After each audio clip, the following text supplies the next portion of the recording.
I'm excited. I am here on Fake Chats today, and I have a very special guest, Mr. Dan Rogers of Amarillo GOP and We the People Townsquare. Dan, welcome to our program. Well, good to be with you, Andrew. So, to begin our program, let's start off with how you got involved in politics, and at what point in your life did you really decide that you were going to get into that arena of things? Well, I didn't plan on it. We'd had a county, I'd been a precinct chair for years and didn't really know much going on. It was kind of a very small group. And they, like most county parties, and a lot of people don't understand that each county has a county party of the Democrat and the Republican Party because everything's really at your local level. But they tend not to. Most of it is they just don't know how to engage with the voters, so people don't know they exist. They don't have any money, and but in order to have a Republican or a Democrat candidate in your county to run for office, you have to have a county party, and there are counties that don't have a Democrat or a Republican party. So if you don't have a Republican Party, you have to file as a Democrat. And anyway, I didn't know how all this worked, but our county chair had kind of vanished and wasn't able to do his job anymore. And the precinct chairs came to me and asked me if I would do it, and I didn't want to do it. I said I don't have time. I didn't have time. I'm a business person and have a lot going on. And they said, well, that's why we want you to do it. We think you'll do a good job. And back and forth, and finally I had one of the precinct chairs came to my office and said if I didn't take it, that the Democrats are going to take over, and there would be no party. So I agreed to do it, and that was in 2018, and Beto was running against Cruz, and so as soon as I became the chair, I said, "How do we get a hold of our primary voters?" And nobody knew what I was talking about. And I had to do training at the state party. So I go down there, ask them the same questions, and nobody had any idea. I'm like, what do you mean? This is crazy. So I figured it out and created a system and started engaging the voters. And then I used my Outlook database Cruz came to our community and I sent it out and we packed it. I mean, with hundreds and hundreds of people with my Outlook database. And then I figured out how to message with text and email on a bigger scale. And I got access to our GOP data center, which had people's cell numbers and stuff in there, a lot of people. And I started using that, and we had a big event for Cruz, and we had over 2,000 people there, and a couple thousand on Facebook Live, and it was like the biggest event he'd had in Texas. And so started engaging the voters. I did all kinds of fun stuff. I did all over West Texas, and I did some other things in my county. And then I get a call from Karl Rove after the election, and he said, "Rogers, what in the hell did you do?" And I said, "What do you mean?" He said, "Well, you're the only county that went positive for Republicans, and you did it by 44 points." I go, "Really?" I said, "Well, I tried to tell everybody. I tried to tell the Cruz campaign. Nobody had listened to me. How we can do this? It's not hard, but it's how you do it." And they still won't. The consultants don't care. The candidates don't know. And I'll go in when I'm called and help somebody and pull the voters to the polls. And it's how you do it. And I say you got to pull them. You can't push them. And that's what I do. It's just the way that I do it. And Karl Rove wanted me to know what I do different. And I said nothing because it worked. And he said, "Oh, well, that's impossible to get it right the first time." I said, "You just told me I hold the world record. Why would I change something?" but they don't care, right? It's not about winning, it's about who makes the most money in these campaigns. And I just think we need to change that. I think we need to get money out of politics, not get more in it. And to me, it's about informing the voter. And that's why I created my We the People Townsquare. I have my own app in the App Store. People can join that, and we're trying to set that up by community so we can inform them of what's going on in their community. So I don't have to text them, I don't have to email them. They can get it by push. They can get their notifications however they choose. So the idea is that we can put any conservative or faith-based organization that wants to use my system, we'll help them set up their own space on there. It's and then they can communicate with one another within their own space or with other people and other groups they want to join. So, and then I can help educate people about how the two-party process system works and why they need to be involved in that process. Because if people understood how the system is set up, it's a beautiful system, but nobody's using it. So that you need to be involved in your local party, in your local community. And if you do, you can transform what happens at your county level and the state level. And we've turned the state much more conservative. And we did that by putting forth resolutions, and then I'll send out to all the other county chairs if we think it's something they would be interested in, and then they'll propose it in their precinct conventions and county conventions. It gets moved up to the state level, and then it becomes part of our party platform. And that's why we have such great legislative priorities now in the state of Texas, right? You can do the same thing in your state. It doesn't matter where you are. Some states work a little different, but generally they're the same. But the key is you have to get involved in your local party, and then you need to start showing up to your county commissioners, your school boards, your city commission meetings, and listen. And if you're there, you don't have to even say anything initially. You'll learn what's really going on. And because you're there, it's psychological. Thus, the commissioners will start asking questions, and the school board members will start asking questions, and our whole country will change. But we have to do it at the local level. You know, Trump's doing a good job at the federal level, but he can't do it alone. The real country is in your county. I say we can change America, and we can do it one county at a time. But that real corruption, the real problems are at your local level. You know, I think Tip O'Neill said all politics is local, and he's right. You know, it comes down to the people in your county getting out to vote in their precinct for their candidates. That's all we have to do. It's so simple that nobody does it, right? It doesn't cost any money, very little money. And if the parties would do their job, the candidates wouldn't have to spend any money to get elected. But what's happened is the parties have not had good leadership. And the big money came in, and electronic voting came in. And when electronic voting came in, that pretty much neutered the parties because they weren't needed anymore to run the elections. And then they create these EAs, election administrators, create bureaucracy. Nobody can see what's going on. They go to countywide voting. Nobody can see who voted. Nobody knows how many people voted. There's no transparency. And you put a computer between you and your vote. And there's no way to verify that vote.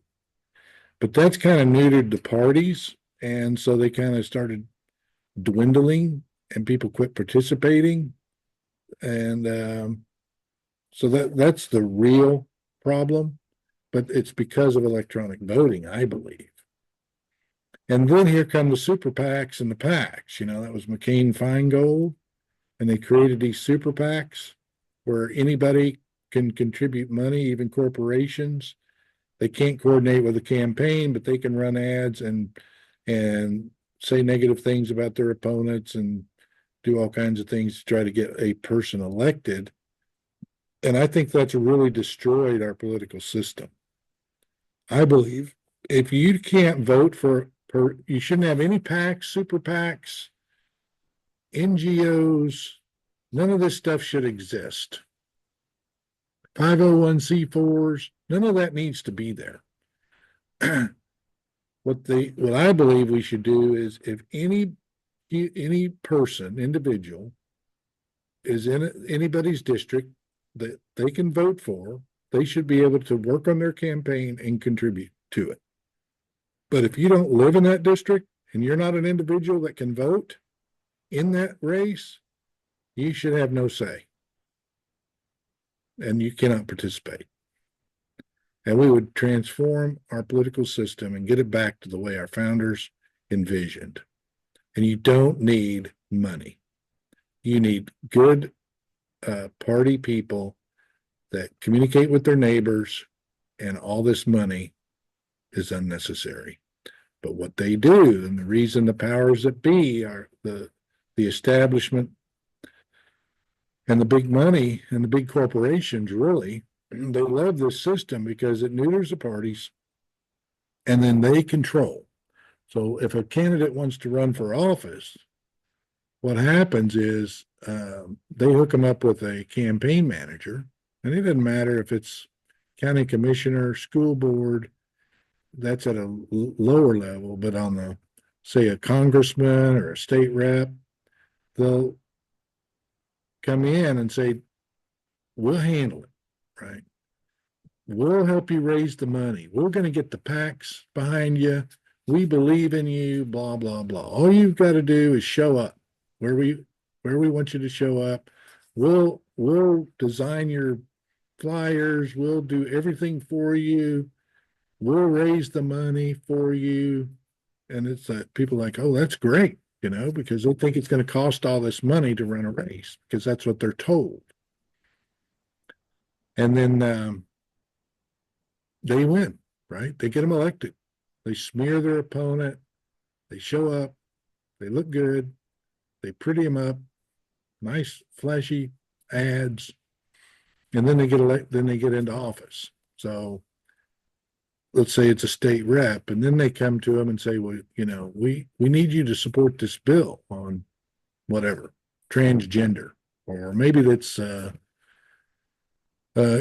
we have a good abortion law, but the American Medical Society wants us to take out the phrase as an exception to the life of the mother, for instance, which is going on in Texas right now. And I don't believe that. Well, then they're told you're going to be for it, or you're not going to. We're going to run somebody else's next time because you don't have the ability to raise any money. You don't have the ability to run a campaign, and you're going to lose. So you're either going to support this bill, or we're not going to support you anymore. And that's how they compromise these people. And Congress, the same thing. They tell them, well, if you're a Republican, we're not going to let you on the media. You're not going to be on Fox News anymore. You're going to be doing grunt work, and nobody's going to know who you are, and none of your bills are going to get looked at or considered. So, and you're not going to get on any committees unless you do what we tell you. And that's the way the system is today, and we have to change it. But it's going to be us that has to change it. They're not going to. So what issues are you most compassionate about in Texas, and how would you like to see it changed? To me, the most important issue right now, we had one that popped up, and actually I got to write a check to my attorney when I get back to the office because we won, and it saved 36.5 million businesses in the United States. And that was the Corporate Transparency Act, where businesses were going to have to report to the Treasury. Any business that brought in revenues under $5 million a year would have to report, they would have to send their driver's license, social security number, their spouse's information, their home address, and any other person that it was involved in their business to the U.S. Treasury, right? Wow. Well, that would most businesses. I'm like, I'm not doing that. They just got hacked. What are they going to do with that information? They have it all. The IRS has it. Every state SOS has all the information that they need. All they got to do is go pull it up. Anybody can pull it from the SOS. So I was concerned that it's going to instill fear in business people, and it's going to put a massive damper on anybody willing to start a new business. If your kids wanted, if somebody wanted to open a snow cone business, they would have to report to the U.S. Treasury. They're not going to do it. People are going to say, well, forget it. I'm just not going to do it. But we lost. We won in court, then we lost on appeal. Then we won on appeal with a full panel. Then we lost at the next round. It got to the Supreme Court, and the Supreme Court ruled against us. And that was a different case that a friend of mine, Jay Sharborough, was his law firm out of East Texas. That was called the Texas Chop Shop versus the Treasury Department or the U.S. government. That was ahead of our suit, but and our suit's still laying there. But what happened was we got busy on the phone and on emails and sending them information. And finally, somebody had the aha moment that they're not going to enforce it. And on a Sunday night, I get a call from my attorney out of New Jersey, and he says, Dan, it's over. We don't have to report, because we thought we'd lost. But the SEC or the Treasury Department decided we did not. Actually, it's the SEC that was involved in this.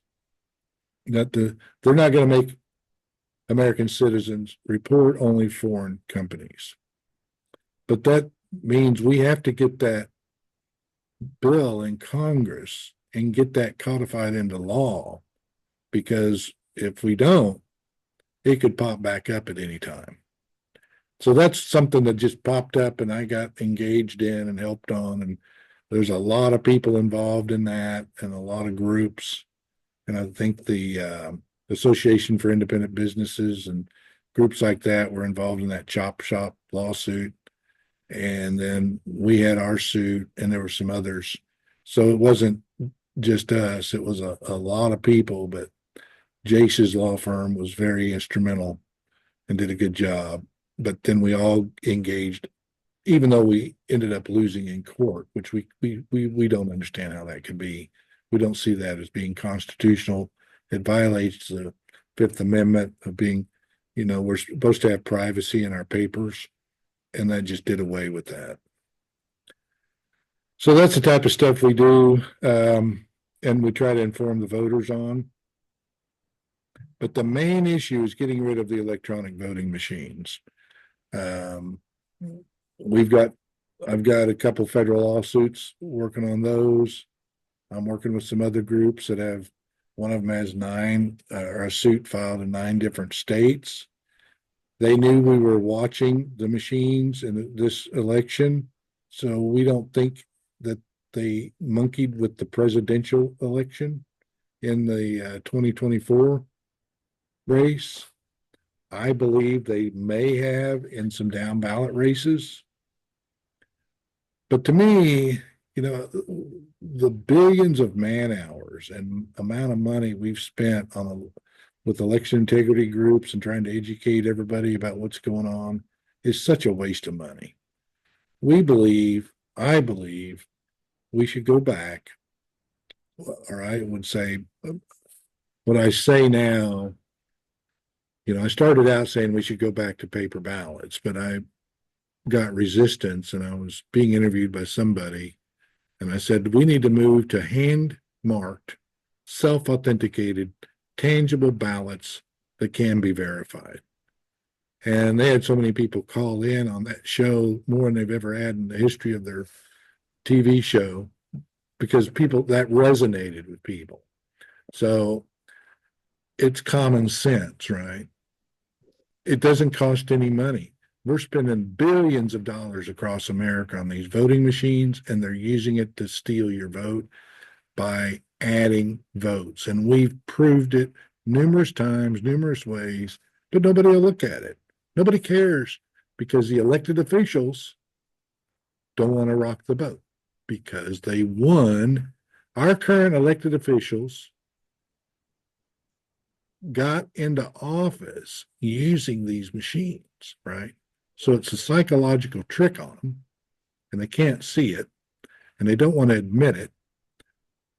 But none of them can prove they won their race. We don't have any elected officials in America that can prove that they won. That's not a good system. And that's why I'm against the current system. To me, it doesn't matter about all the details. It's a bad system. You need to scrap it and go to what works and what instills confidence in our elections, because that affects everything. A lot of people don't participate anymore because they think it's rigged. And whether it is or it isn't is irrelevant. If that's the case, you should go to a system that they can have confidence in, right? And a lot of older people, like especially the minority community in our area, they don't trust electronics. They don't have cell phones. They don't, they will not vote on the electronic voting machines. I had the Democrats in my area tell me, we don't trust the machines. And we're afraid of them. We don't know how to use them. We're not going to vote. That's a bad system. Anybody can put a mark on a piece of paper and make a choice. And that's the system we need to go to in America. Every state should use it. And then everything should be at your precinct level, because that's where the people that know the people are. They can see the people voting. And I don't have a problem with technology. I think you could take it to central count and scan them and then manually verify them, which is the way we did it for years in Texas. It was a beautiful system. I marveled at it. I have an advantage of being an election judge when I was younger, and we had that system. And I think we need to move back into that direction where it was a simple system. It cost practically nothing, and it saved every county in America a fortune, and the people will have confidence in who they elected. And that translates into everything. I think a lot of problems we have in our current society are a direct result of a lack of accountability in our elections. People don't have confidence in their elected officials because they have subconsciously and consciously don't know if they really won, right? They don't know. And that's a problem. But if you have a confidence in your elections, you'll have confidence in your elected official. Foreigners will have confidence in our government. That can affect everything, even down to the price of our bonds, right? So not only is it about the American people being confident, it's about people in other countries having confidence.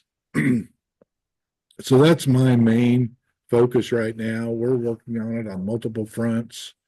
We're making progress. But the problem is, I don't think we can get it done in the state legislatures because there's too much money involved. And because the other thing people don't understand is that when you vote on an electronic device, that vote is directly going to the Secretary of State's office in your state. Oh, well. And they can see how you're voting. They can see who you voted for. And they know exactly what's going on in every election at that level. And that's a tremendous amount of power for those people. And that's why they won't give it up. It's going to be up to the people to take our country back. So it's not going to be up to the politicians aren't going to do it. So you have a TV show that airs across West Texas called Tell It Like It Is. Share with us a little bit about the background, about how you came up with that show and what you do on there as far as interviews and things like that. Well, we just interview people that are doing stuff in their local community. It may be a candidate, it may be somebody that's done something of interest.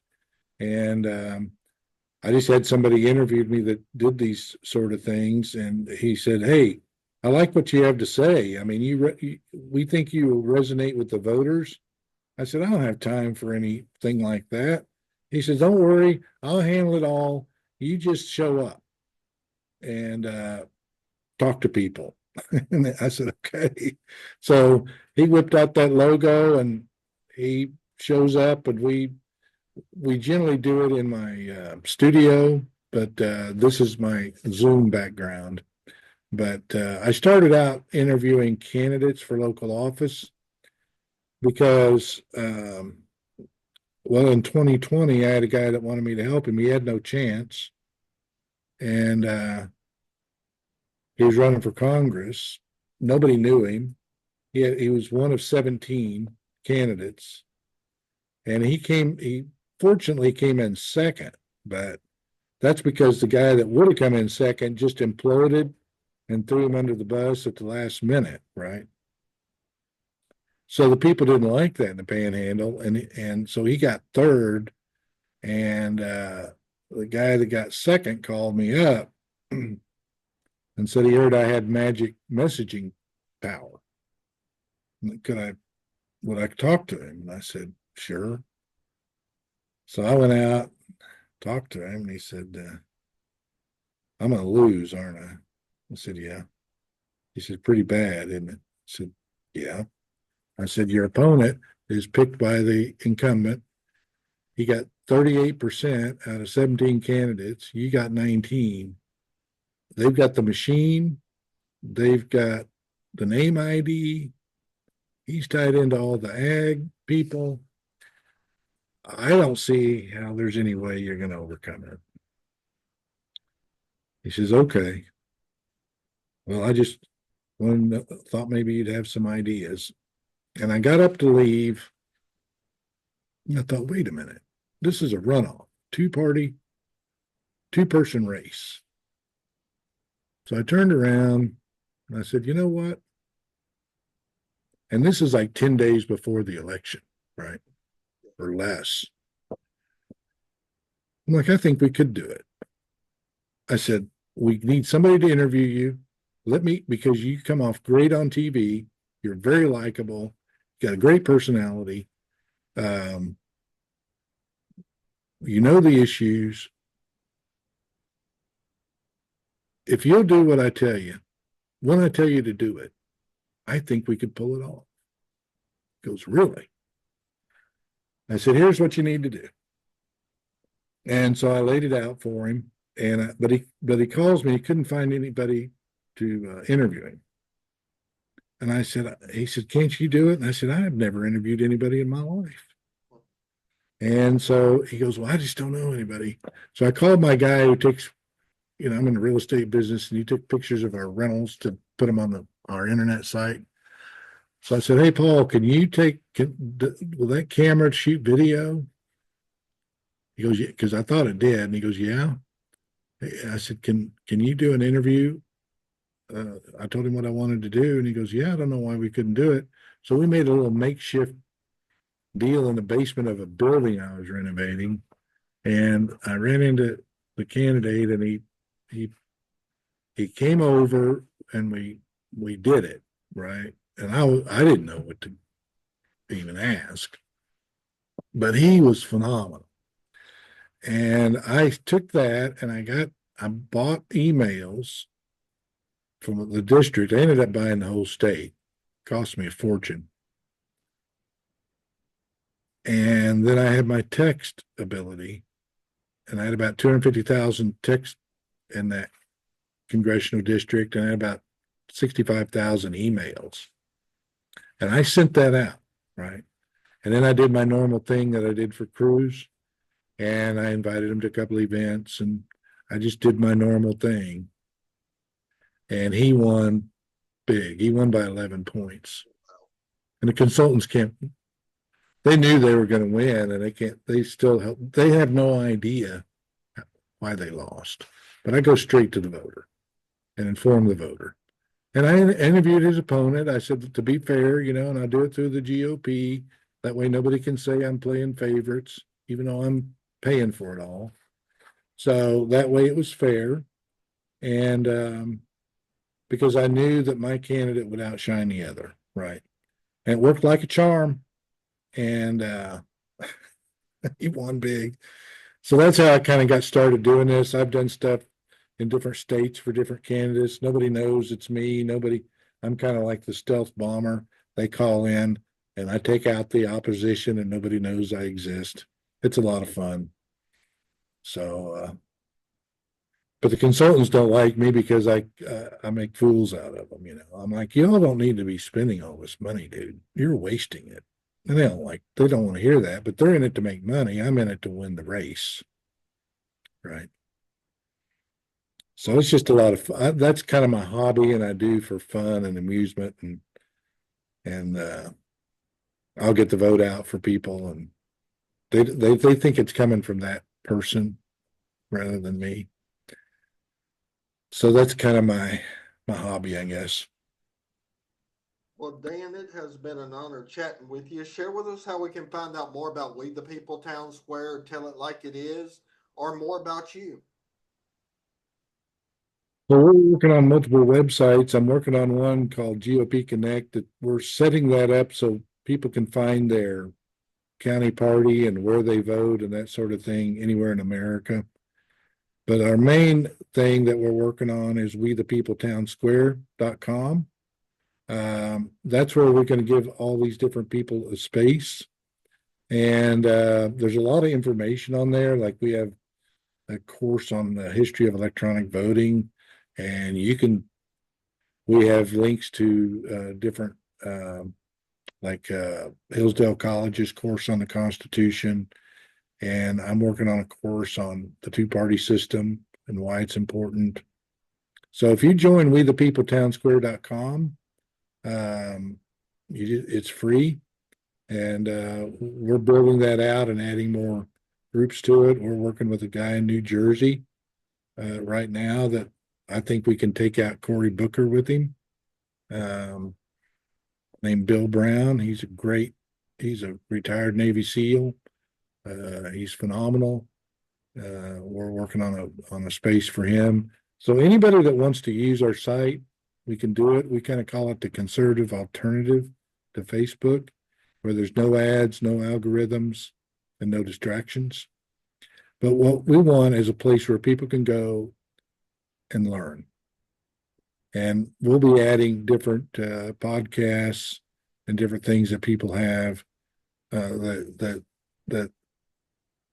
then everything's kind of in one place. But yet people will be able to communicate with one another if they want. But it's not like social media where people argue and all that. This is about informing people. And then they just asked me yesterday to start a newsletter. I said, I don't like the word newsletter. And he said, well, you need to explain people how tariffs work. You're the only person I've talked to that can really understand how that works. I'm like, okay. So I whipped out something this morning and I called it the Patriot Dispatch. So we're going to be sending that out, and that'll be on We the People Townsquare. So you'll be able to sign up for that.